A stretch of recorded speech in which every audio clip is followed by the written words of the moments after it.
Ngusuhuze cyane nkwifurize kugubwa neza. Umunsi toroshye ndakwakiye kuri Ararize TV. Ni umunsi navuga ko nta akwihangana, yari umwana ukiri muto, yari umusore, ngo ndavuga the kid, abamuzi muri industry ya showbiz, yari umufotographe mwiza. Kanihanganisha umuryango, nihanganisha inshuti, abavandimwe, nihanganishe buri wese. Turi rusororo Ararize TV, twahagurutse tugira rusororo gushyingura umuvandimwe wacu. Yari umuvandimwe, yari umwe mu nkingi za mwamba muri industry. Hari imitima ibabaye, hari imitima navuga ko mu by'ukuri ntago tumeze neza, ntago twishimye, ntago mwe muri twa tuvuyemo. Yari photographe mwiza, rafite agaciro muri industry, yafotoye abantu batandukanye. Ikindi yakundwaga n'urubyiruko.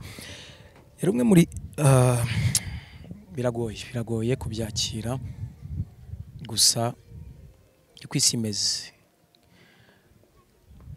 Nanjye ejo nagenda, buri wese yagenda. Yitabye Imana ku munsi wa gatandatu, hari mu ijoro. Birababaje, keretse ko nyine urupfu ni ikintu kiza gitunguranye, twese niyo nzira, uko nyine urupfu ruza mu buryo butandukanye. Gusa icyo nabwira urubyiruko ni ukwitwararika, bakirinda icyatuma bagwa mu mutego watuma bitaba Imana mu buryo butunguranye. Eric, n'ubwa mbere ni ikiganiro cya mbere kuri Ararize ukoze utishimye, ubabaye, amarira, agahinda, ariko uri umwe mu bantu bari kumwe na the kid mbere yuko yitaba Imana. Byari byitwaye gute? Mwari muri he? Ndagira ngo uduhe ishusho yuko mwari mumeze na mbere yuko yitaba Imana. Ni wo muheruka?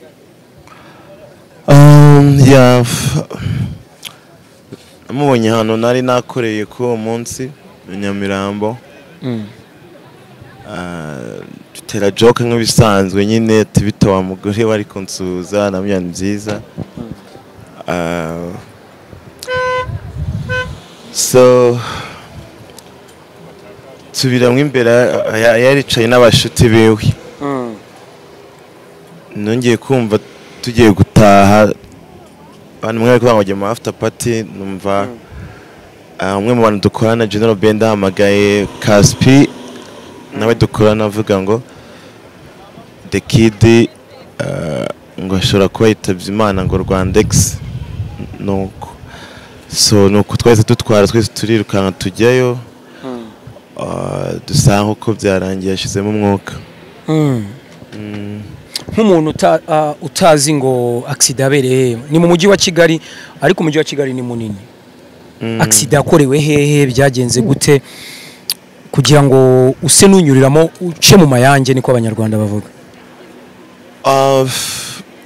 Mu by'ukuri ntaho ndaza kuvuga ibyo nazi, gusa twageze aho yakoreye accident, batubwira ko ariwe wari utwaye moto kandi yari yanyweye, atwaye umumotari.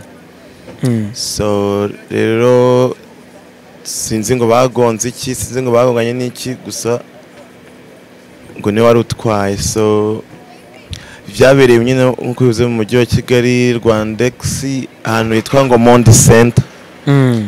Kuyanzira yajyaga izamuka kujya nko muri Expo, ariko kiri hano Rwandex ucenga kuri Feruje.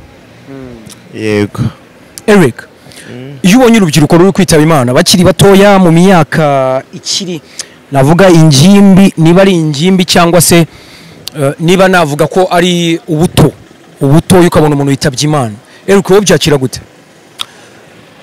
biba bigoye kubyakira nk'uko nabikubwiye, gusa twese niyo nzira.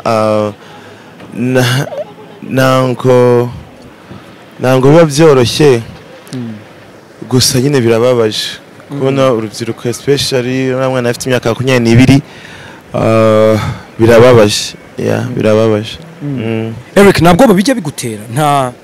Ntujya uvuga uti siko uyu mwana apfuye afite 22, ejo nge singiye gukurikira?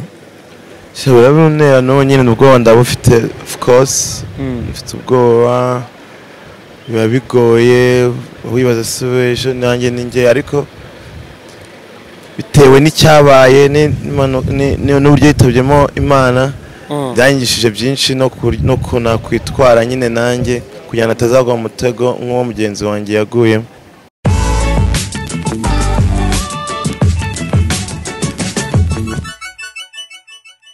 Reka ngusuhuze cyane nkwifurize kugubwa neza. Ni umunsi utoroshye ndakwakiye kuri Ararize TV. Ni umunsi navuga ko nta akwihangana, yari umwana ukiri mutoya, yari umusore, ubwo ndavuga the kid, abamuzi muri industry ya showbiz, yari umufotographe mwiza. Kanihanganisha umuryango, nihanganisha inshuti, abavandimwe, nihanganishe buri wese. Turi rusororo Ararize TV, twahagurutse tugira rusororo gushyingura umuvandimwe wacu. Yari umuvandimwe, yari umwe mu nkingi za mwamba muri industry. Hari imitima ibabaye, hari imitima navuga ko mu by'ukuri ntago tumeze neza, ntago twishimye, ntago mwe muri twa tuvuyemo. Yari photographe mwiza, rafite agaciro muri industry, yafotoye abantu batandukanye. Ikindi yakundwaga n'urubyiruko. Yari umwe muri biragoye kubyakira, gusa kwisi imeze. Nanjye ejo nagenda, buri wese yagenda. Yitabye Imana ku munsi wa gatandatu, hari mu ijoro, ndetse benshi byabaye nk'amarabira, ntago bamenye ngo byagenze gute. Dukomeza no kwihanganisha buri muntu uri i rusororo, niho turi twese, kandi n'ubundi twese niko bizagenda. Iherezo rya muntu ni kwitaba Imana, waturemye azatwisubiza. Bibiliya ivuga ngo twaremye mu gitaka kandi tuzagisubiramo. Turahari rero, twaje gufata mu mugongo umuryango, twaje kubana n'umuryango, gushyingura umuvandimwe wacu twakundaga cyane.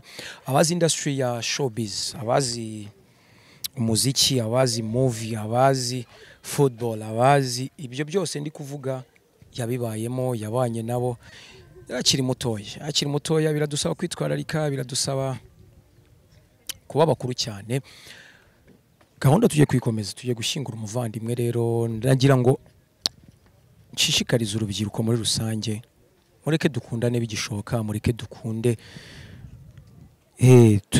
tugire ibyo dukora bigishoboka byiza cyane, kubera ko buriya iyo umuntu atabarutse cyangwa se umuntu yitabye Imana, yitabye Imana, nta n'undi mwanzuro. Turaza kuganira n'abastar benshi bagiye bahari, turaza kuganira no mu girlfriend we, turaza kuganira na buri muntu uri hano. Reka rero dukomeze umuhango uko umeze. Ibi byose ndagira ngo tuze kugendana, tuze kubana muri iki gikorwa. Yari umuvandimwe wacu, twaramukunze, yaradukunze, yatweretse ubudasa bw'inshuti, cyitwa inshuti.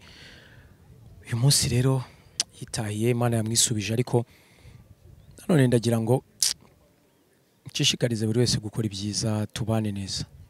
Na Ararize TV rero turahari, tujye kubana muri uyu muhango wose. Umuntu wese uri hano ndamwihanganishije.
Reka ngusuhuze cyane nkwifurize kugubwa neza. Umunsi toroshye ndakwakiye kuri Ararize TV. Ni umunsi navuga ko nta akwihangana, yari umwana ukiri muto, yari umusore. Ngo ndavuga the kid, abamuzi muri industry ya showbiz, yari umufotographe mwiza. Kanihanganisha umuryango, nihanganisha inshuti, abavandimwe, nihanganishe buri wese. Turi rusororo Ararize TV, twagurutse tugira rusororo gushyingura umuvandimwe wacu. Yari umuvandimwe, yari umwe mu nkingi za mwamba muri industry. Hari imitima ibabaye, hari imitima navuga ko mu by'ukuri ntago tumeze neza, ntago twishimye, ntago mwe muri twa tuvuyemo. Yari photographe mwiza, rafite agaciro muri industry, yafotoye abantu batandukanye. Ikindi yakundwaga n'urubyiruko. Yari umwe muri biragoye kubyakira, gusa kwisi imeze. Nanjye ejo nagenda, buri wese yagenda. Yitabye Imana ku munsi wa gatandatu, hari mu ijoro, ndetse benshi byabaye nk'amarabira, ntago bamenye ngo byagenze gute. Dukomeza no kwihanganisha buri muntu uri i rusororo, niho turi twese, kandi n'ubundi twese niko bizagenda. Iherezo rya muntu ni kwitaba Imana, waturemye azatwisubiza. Bibiliya ivuga ngo twaremye mu gitaka kandi tuzagisubiramo.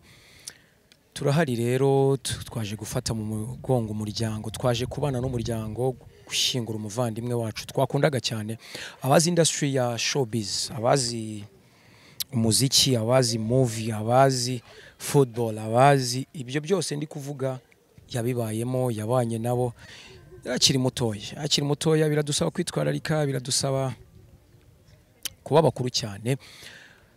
Gahunda tujye kwikomeza, tujye gushyingura umuvandimwe. Rero ndagira ngo nshishikarize urubyiruko muri rusange, mureke dukundane bigishoboka, mureke dukunde,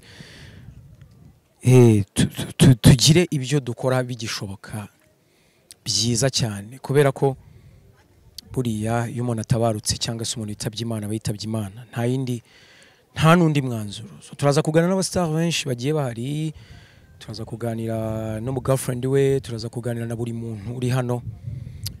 Reka rero dukomeze umuhango uko umeze. Ibi byose ndagira ngo tuze kugendana, tuze kubana muri iki gikorwa. Yari umuvandimwe wacu, twaramukunze, yaradukunze, yatweretse ubudasa bw'inshuti, cyitwa inshuti.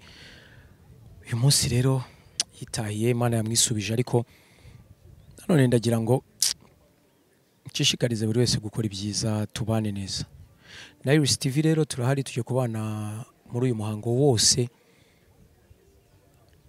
Umuntu wese uri hano ndamwihanganishije.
Ndi rusororo, hari abantu batandukanye, ariko by'umwihariko ngeze ku muvandimwe wa the kid.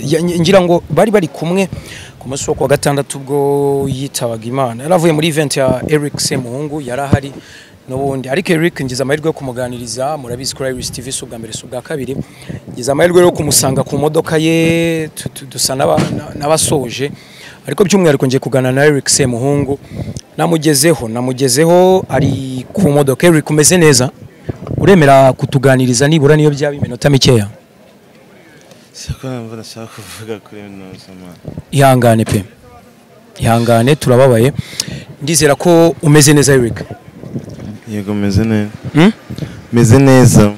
Kumera neza no gushima Imana ko waramutse abandi Imana iri kubisubiza. Egereza mikro tushaka kumva amaranga mutima Eric ameze gute kuri uyu munsi ko n'umuvandimwe atuvuyemo.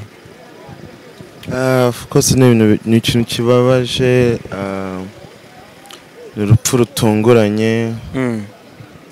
Of course turababaye ko agiye akiri umwana muto. Eric, iyo urebye kwitaba Imana cyangwa se urupfu ruri kuza mu rubyiruko abana bakiri batoya Eric, ubyakira ute nka Semuhungu? Of course birababaje, cyese ko nyine urupfu ni ikintu kiza gitunguranye, twese niyo nzira uko nyine urupfu ruza mu buryo butandukanye. Gusa icyo nabwira urubyiruko ni ukwitwararika bakirinda icyatuma bagwa mu mutego watuma bitaba Imana mu buryo butunguranye. Eric, n'ubwa mbere ni ikiganiro cya mbere kuri Ararize ukoze utishimye, ubabaye, amarira, agahinda, ariko uri umwe mu bantu bari kumwe na The Kid mbere yuko yitaba Imana. Byari byitwaye gute? Mwari muri he? Ndagira ngo uduhe ishusho yuko mwari mumeze na mbere yuko yitaba Imana. Ni wo muheruka?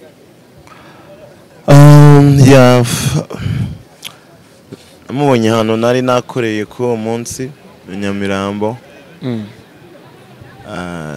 Tutera joke nk'ibisanzwe nyine tubita wa mugore bari kunsuza namya nziza.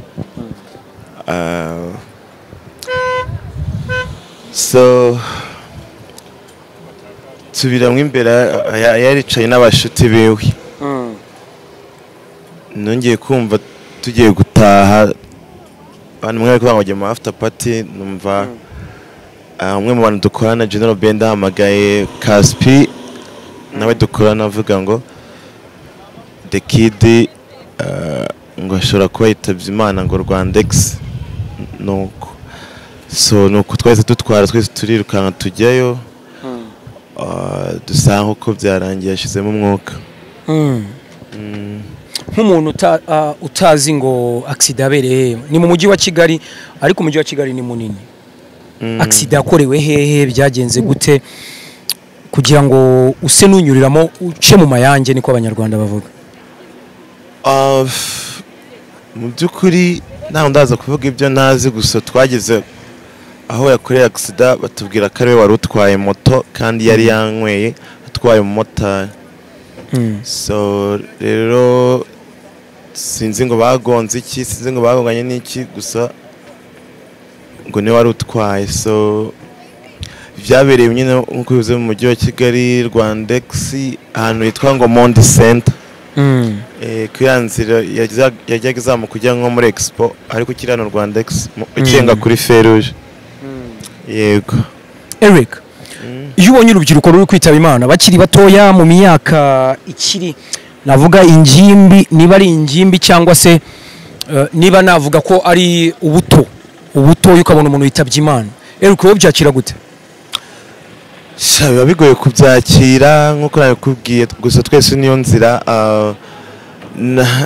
Ntabwo biba byoroshye, gusa nyine birababaje kubona urubyiruko especially umwana afite imyaka 22 birababaje. Birababaje. Eric, ntabwo babijya bigutera?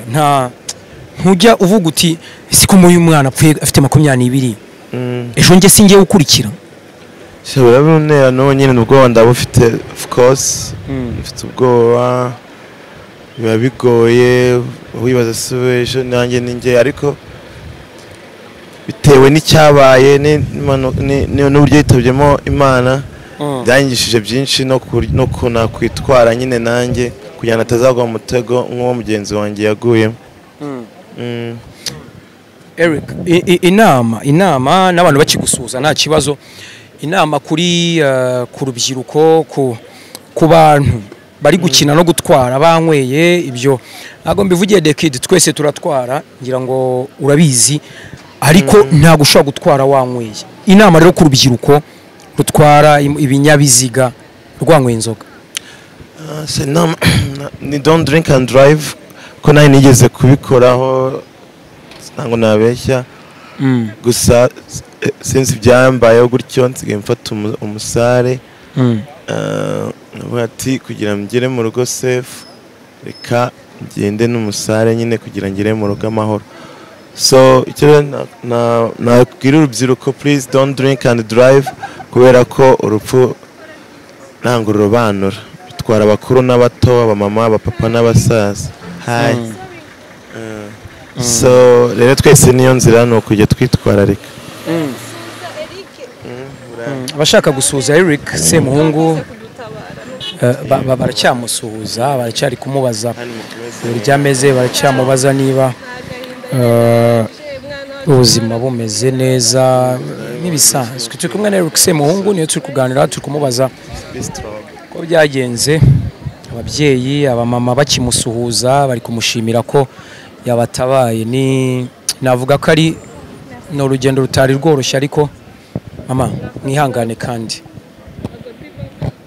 uri umukobwa yego wihangane cyane yego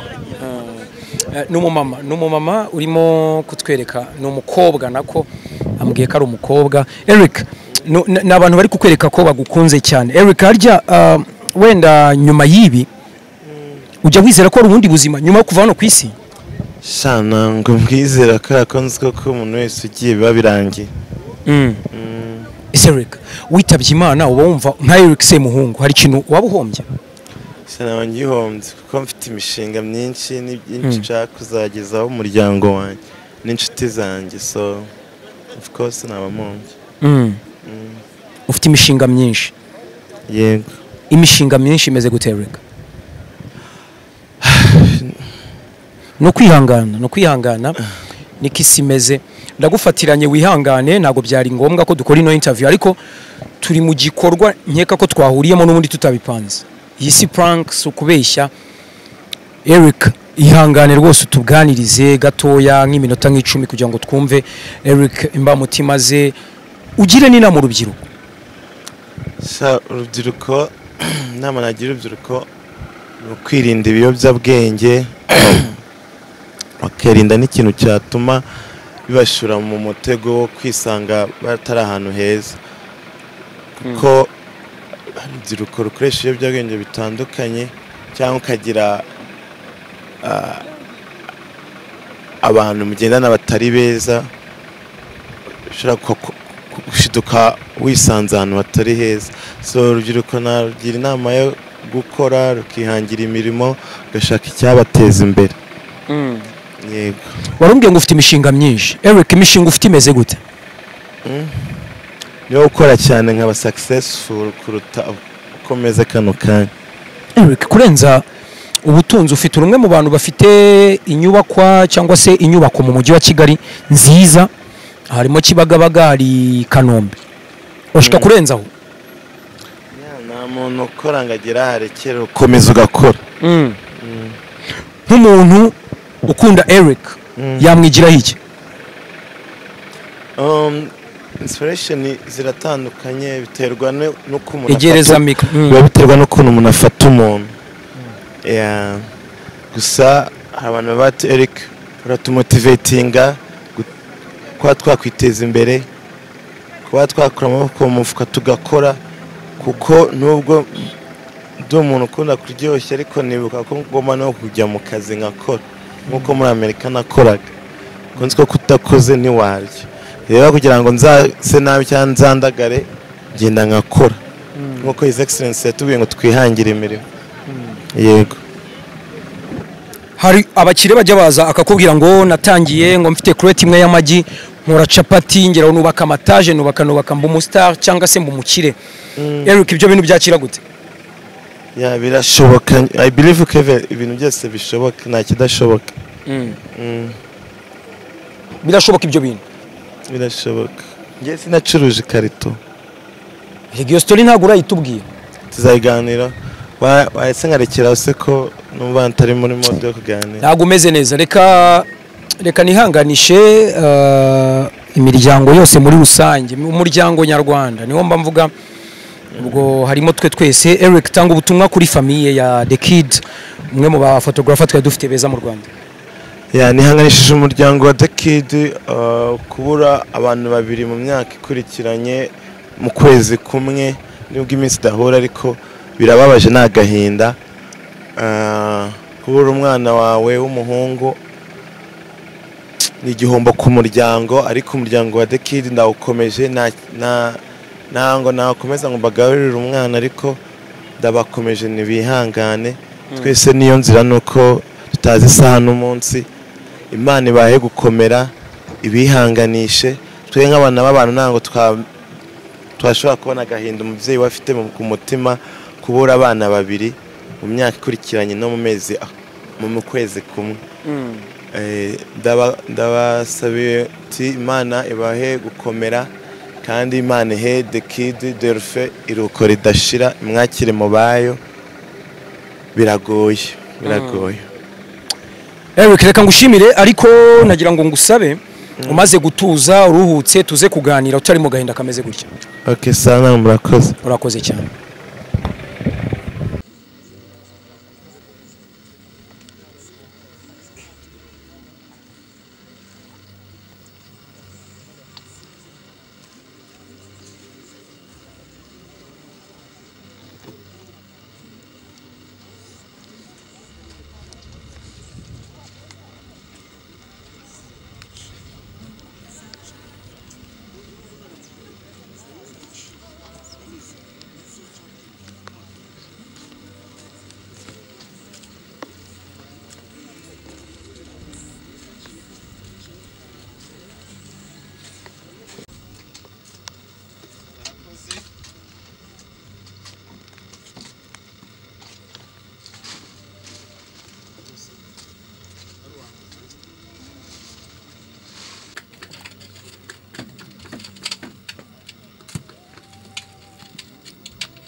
Ndi Rusororo, hari abantu batandukanye, ariko by'umwihariko ngeze ku muvandimwe wa The Kid.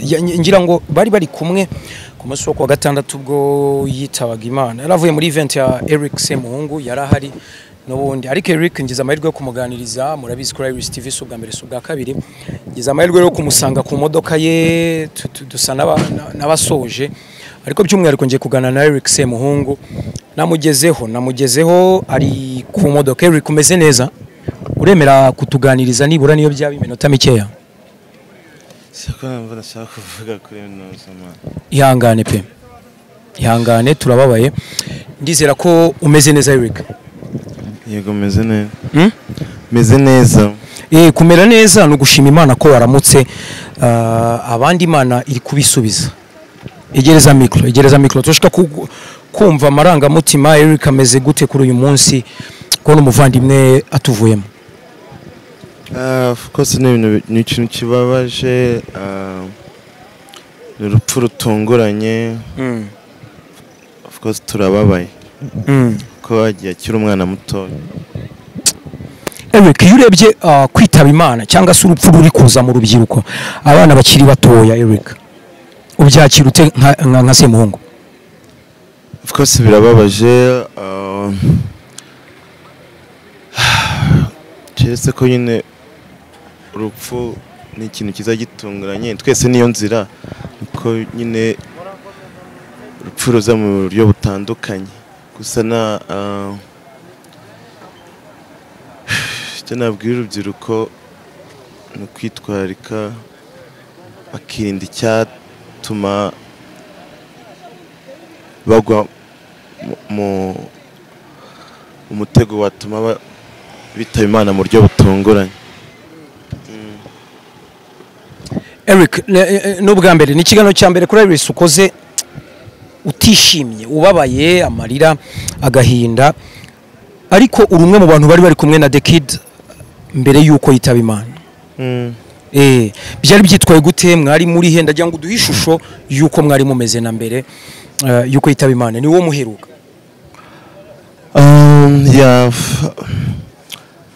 Namubonye hano nari nakoreye ku Umunsi Nyamirambo. Tutera joke nk'ibisanzwe nyine tubita wa mugore wari kunsuza na myanya nziza. So tubiramwe imbere yaricaye n'abashuti biwe. Nongeye kumva tugiye gutaha abantu mwari kubangije mu after party, numva umwe mu bantu dukorana General Benda hamagaye Kaspi nawe dukorana avuga ngo The Kid ngo ashobora kuba yitabye Imana ngo Rwandex. Nuko so nuko twese tutwara twese turirukanka tujyayo. Dusanga uko byarangiye yashizemo umwuka. Nk'umuntu utazi ngo accident abereye ni mu mujyi wa Kigali, ariko umujyi wa Kigali ni munini.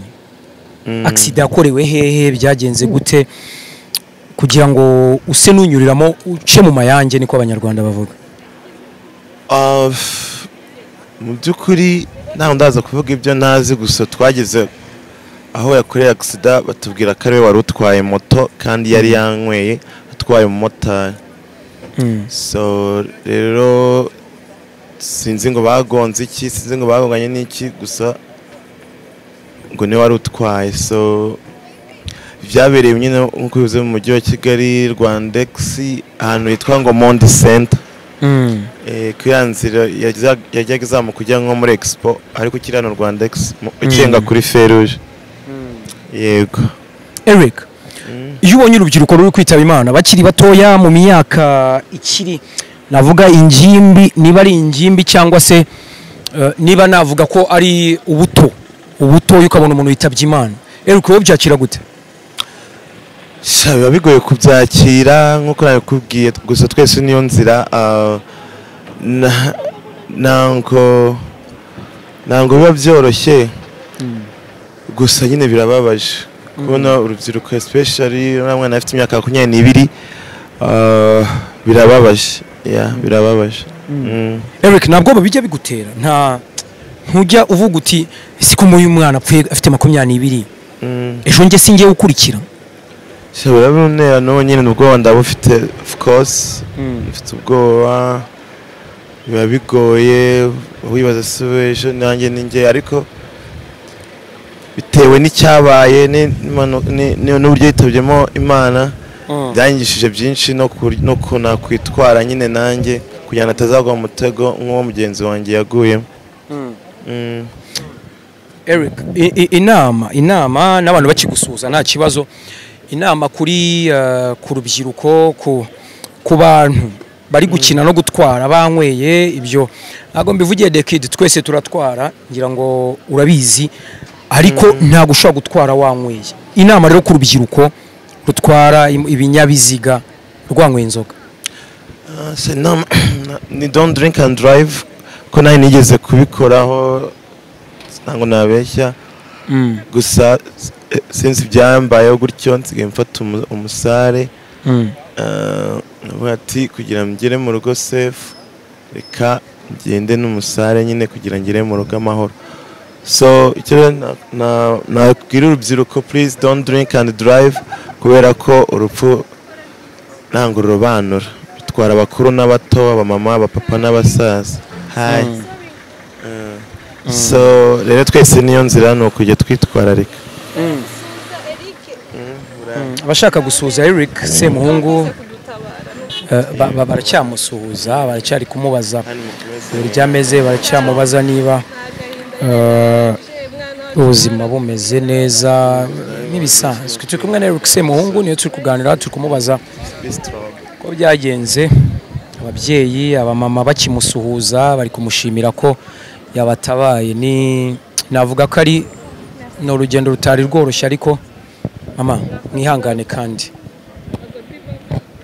uri umukobwa, yego wihangane cyane. Yego n'umumama urimo kutwereka, ni umukobwa nako ambwiye ko ari umukobwa. Eric, ni abantu bari kukwereka ko bagukunze cyane. Eric, harya wenda nyuma y'ibi ujya wizera ko ari ubundi buzima nyuma yo kuva hano ku isi?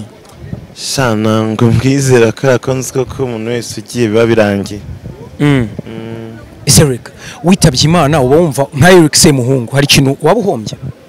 Shana ngihombye kuko mfite imishinga myinshi n'byinshi nshaka kuzagezaho umuryango wanjye n'inshuti zanjye, so of course nabamumbye. Ufite imishinga myinshi? Yego. Imishinga myinshi imeze gute Eric? No kwihangana niko isi imeze. Ndagufatiranye wihangane, ntago byari ngombwa ko dukora ino interview, ariko turi mu gikorwa nkeka ko twahuriyemo n'ubundi tutabipanze. Iyi si prank, so kubeshya. Eric, ihangane rwose utubwanirize gatoya nk'iminota nk'icumi kugira ngo twumve Eric imbamutima ze, ugire n'inama urubyiruko. Urubyiruko, inama nagira urubyiruko ni ukwirinda ibiyobyabwenge bakirinda n'ikintu cyatuma bibashura mu mutego wo kwisanga batari ahantu heza, kuko urubyiruko rukoresha ibiyobyabwenge bitandukanye, cyangwa ukagira